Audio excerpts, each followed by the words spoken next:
crois que la communauté internationale va avoir un sujet en Afrique de l'Est avec les tensions autour du Nil et en particulier sur le Nil bleu. Horizon 2025 et 2025, c'est demain, l'Éthiopie va devoir nourrir environ 120 millions de personnes.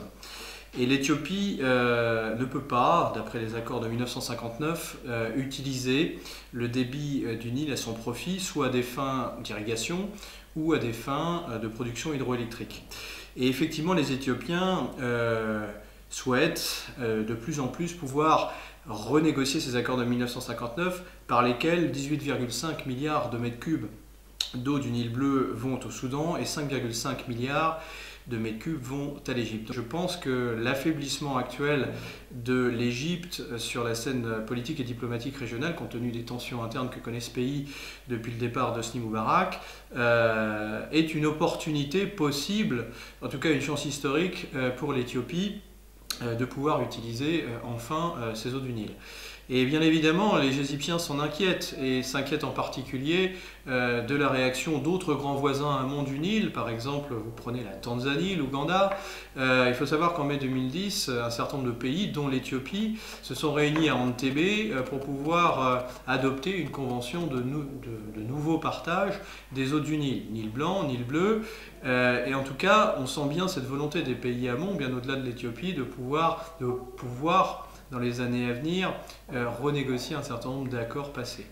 Et donc, effectivement, on peut craindre qu'à la faveur, je dirais, des problèmes politiques internes que connaît l'Égypte aujourd'hui, à la faveur de cette volonté des pays amont du Nil d'utiliser un peu plus d'eau à leur profit, que nous ayons une vraie crise internationale dans cette région du monde qui connaît déjà beaucoup de perturbations.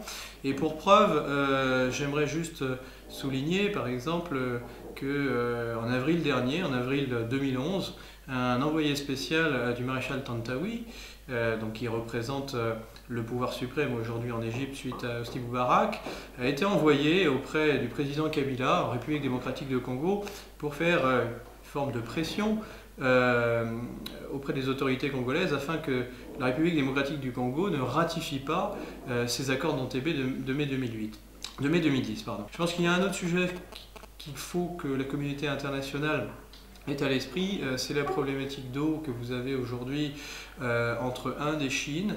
Il est clair que les grands projets de dérivation ouest, centre et est que les autorités chinoises sont en train de mettre en place avec ce fameux programme d'adduction des eaux du sud au nord inquiètent le gouvernement indien. Je me souviens d'une réunion qui s'est déroulée, en tout cas que Le Monde relatait au niveau de l'état-major indien, qui pour la première fois parlait de sa capacité à pouvoir soutenir deux fronts. Donc un front avec le Pakistan et un front avec le voisin plus au nord, le voisin chinois.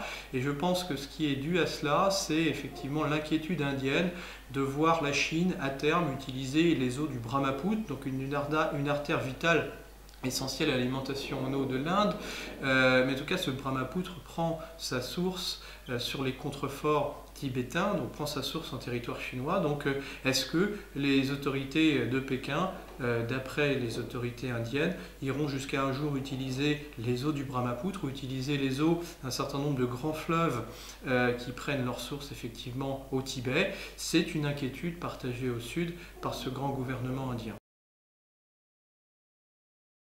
À l'évidence, l'eau doit être un objet de coopération. Je disais tout à l'heure que pour le cas du Nil, il faut tout faire pour pouvoir empêcher les escalades belliqueuses. Je pense qu'un des meilleurs instruments, c'est à l'évidence de renforcer le rôle d'instance régionale de dialogue. Donc l'initiative du bassin du Nil en est une, la Mekong River Commission en est une autre en Asie du Sud-Est. Donc donner du pouvoir, un rôle coercitif à ces organisations serait à mon sens tout à fait intéressant. Ensuite, il faut tout faire pour développer les partenariats publics-privés, par exemple, pour pouvoir faire en sorte qu'il n'y ait pas, d'ores et déjà sur un certain nombre de territoires, de conflits d'usage sur l'eau. Aujourd'hui, que prenez la situation de l'eau dans le Golfe, en Afrique de l'Est, reprenons le cas égyptien, aujourd'hui 98% des ressources en eau de l'Égypte proviennent du Nil.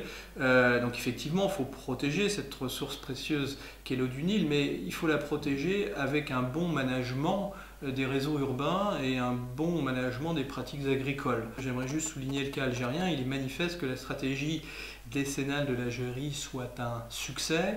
L'Algérie a énormément investi dans de nouveaux ouvrages, dans de nouvelles infrastructures en eau, des barrages, des stations de dessalement, des grands transferts d'eau, et parallèlement a fait venir un certain nombre d'opérateurs privés, la plupart français, qui ont été amenés à intervenir dans des grandes villes algériennes. Donc prenez le cas de Suez Environnement sur les eaux d'Alger, de Aguas de Barcelona sur les eaux d'Oran, de la Société des eaux de Marseille sur les eaux de Constantine. Et tous ces opérateurs font un travail précieux sur l'économie de la ressource. Je crois qu'effectivement, il serait bon qu'enfin, au niveau des Nations Unies, on puisse par exemple ratifier cette convention internationale sur les eaux de surface. On en est encore loin. Il serait bon qu'au niveau des Nations Unies, on puisse avoir effectivement une ratification sur la protection des eaux fossiles.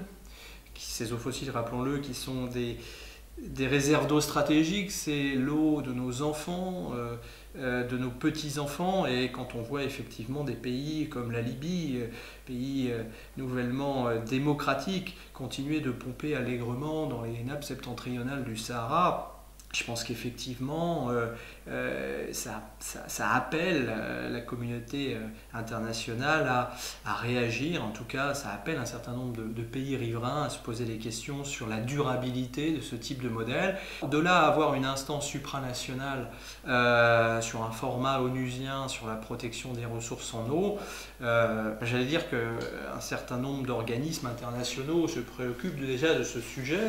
L'UNESCO en est un. L'UNESCO travaille beaucoup sur les problématiques de protection de la ressource.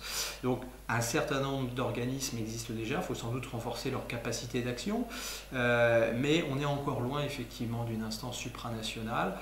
Alors à la veille de ce forum mondial de l'eau qui commence à la mi-mars à Marseille, 6e édition du forum, ce sera de l'aveu de tous, en tout cas le souhait de l'ensemble des participants, fait que ce forum devra être le forum des solutions.